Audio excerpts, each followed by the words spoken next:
नमस्कार दोस्तों, जब जब सेक्स और सियासत का कॉकटेल हुआ है तब तब हंगामा बरपा है। दोस्ती, महत्वाकांक्षा, मोहब्बत और जुनून के दरमियान जब भी शक पैदा हुआ तब तब साजिश होती है। एक ऐसी ही साजिश हुई है एक ऐसे नेता के नाम जिसके नाम देश की संसद में बैठने का 50 साल का वर्ल्ड रिकॉर्ड है, जिसने स्वतंत्रता आंदोलन से लेकर आज़ादी की बाद की सरकारों में अपनी अहम भूमिका निभाई थी, जिनके रक्षा मंत्री रहते हुए पाकिस्तान को 1971 की जंग में हराया था, जो देश का पहला दलित उप प्रधानमंत्री रहा। जी हाँ, मैं बात कर रहा हूँ बाबू जगजीवन राम की। 1978 में हुए एक सेक्स स्कैंडल ने उनके देश के प्रधानमंत्री बनने के सपने को चकनाचूर कर दिया।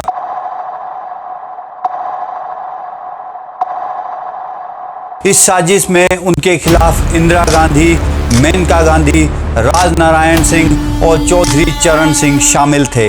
इंदिरा गांधी और संजय गांधी को सबक सिखाने का इंतजार कर रही देश की जनता को मौका मिला। सन 1973 में आपातकाल हटा, चुनाव हुआ और पहली बार कांग्रेस सत्ता से बाहर हुई और जनता पार्टी के गठबंधन ने चुनाव जीता। इस गठबंधन के 3 मजबूत स्तंभ थे: मोरारजी देसाई, चौधरी चरण सिंह और जगजीवन राम। मोरारजी देसाई देश के प्रधानमंत्री बने, गृह मंत्री चरण सिंह और रक्षा मंत्री जगजीवन राम बने। लेकिन बाबू जगजीवन राम की प्रधानमंत्री बनने की महत्वाकांक्षा से ना तो मोरारजी देसाई और ना ही चौधरी चरण सिंह अनजान थे। कुछ ही महीनों में पार्टी के अंदर खींचतान शुरू हो गई और मोरारजी देसाई ने चरण सिंह और राजनारायण को कैबिनेट से बाहर कर दिया। जनता दल टूटने के कगार पर था, लेकिन बाबू जगजीवन राम का कद पार्टी में बढ़ रहा था और उनके प्रधानमंत्री बनने के हालात बनने लगे थे। राजनारायण चौधरी चरण सिंह के पक्के समर्थक थे और मोरारजी देसाई से अलग होने के बाद उनकी इच्छा थी कि चौधरी चरण सिंह प्रधानमंत्री बने। इसके लिए उन्होंने कांग्रेस से हाथ मिला लिया। जुलाई 1978 में राजनारायण और संजय गांधी की मुलाकात मोहन मैकिन लिकर कंपनी के मालिक कपिल मोहन के घर पर हुई। दोनों ने मोरारजी देसाई को हटाकर चौधरी चरण सिंह को पीएम बनाने पर सहमति जताई, लेकिन इससे पहले उन्हें बाबू जगजीवन राम के बढ़ते कद को रोकना था। इसी बीच 21 अगस्त 1978 को बाबू राम जीवन के बेटे सुरेश राम की मर्सिडीज कार से दुर्घटना हुई। हादसे में एक व्यक्ति की मौत हो गई। हादसे के बाद सुरेश राम अपनी महिला मित्र सुषमा के साथ भीड़ से बचने के लिए एक फैक्ट्री में घुस गए। कंपनी मैनेजर अनिल बाली ने उन्हें पहचान कर घर भिजवाया, लेकिन अगले दिन सुरेश राम ने पुलिस में रिपोर्ट दर्ज कराई कि पिछली रात उन्हें कुछ लोगों ने किडनैप कर लिया था और गाजियाबाद के लोनी ले जाकर मारपीट की और जबरन आपत्तिजनक फोटो खींचे।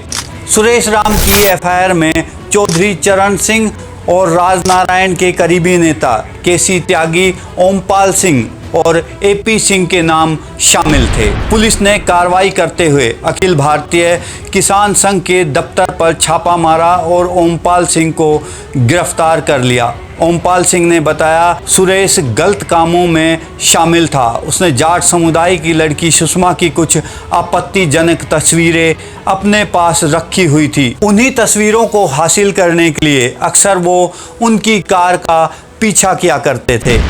ओमपाल ने बताया सुरेश राम की मर्सिडीज का जब मोहन नगर में एक्सीडेंट हुआ, सुरेश राम घबरा कर कार छोड़कर भाग गया।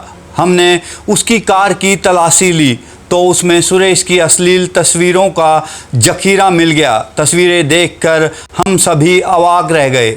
सत्ता के गलियारे में सुरेश राम की छवि पहले ही खराब थी, लेकिन इस बार मामला कुछ ज़्यादा ही गंभीर था। मशहूर पत्रकार नीरजा चौधरी की किताब हाउ प्राइम मिनिस्टर डिसाइड के अनुसार उसी रात जगजीवन राम ने कपिल मोहन के घर राजनारायण से मुलाकात की, जिसका मकसद अपने बेटे की आपत्तिजनक तस्वीरें हासिल करना था। मुलाकात के बाद जगजीवन बहुत उदास मन से विदा हुए। उनके जाते ही कपिल मोहन जब राजनारायण के पास पहुंचे तो उन्होंने प्रसन्न भाव से कहा, आज ये काबू आए हैं। तस्वीरों के बदले मुझे कुछ भी देने को तैयार थे, पैसा, किसी राज्य के मुख्यमंत्री की कुर्सी या कुछ और। कह रहे थे कि मैं पीएम बनने वाला हूं, किसी को केंद्र में मंत्री बनाना है तो बोलना। जाहिर है कि राजनारायण सिंह को इनमें से कुछ नहीं चाहिए था। राजनारायण सिंह ने 15 तस्वीरें कपिल मोहन को दी और बाकी अपने पास रख ली। तस्वीरों को संजय गांधी और इंदिरा गांधी के पास पहुंचा दिया गया। अब इनको बाबू जगजीवन राम को रोकने का रास्ता मिल गया था। अक्टूबर में सूर्या इंडिया पत्रिका ने सुरेश राम की एक महिला के साथ आपत्तिजनक तस्वीरें छापी, जिसमें वह शारीरिक संबंध बना रहे थे। यह पत्रिका इंदिरा गांधी की बहू मेनका गांधी की थी। इन तस्वीरों ने देश की राजनीति में भूचाल ला दिया।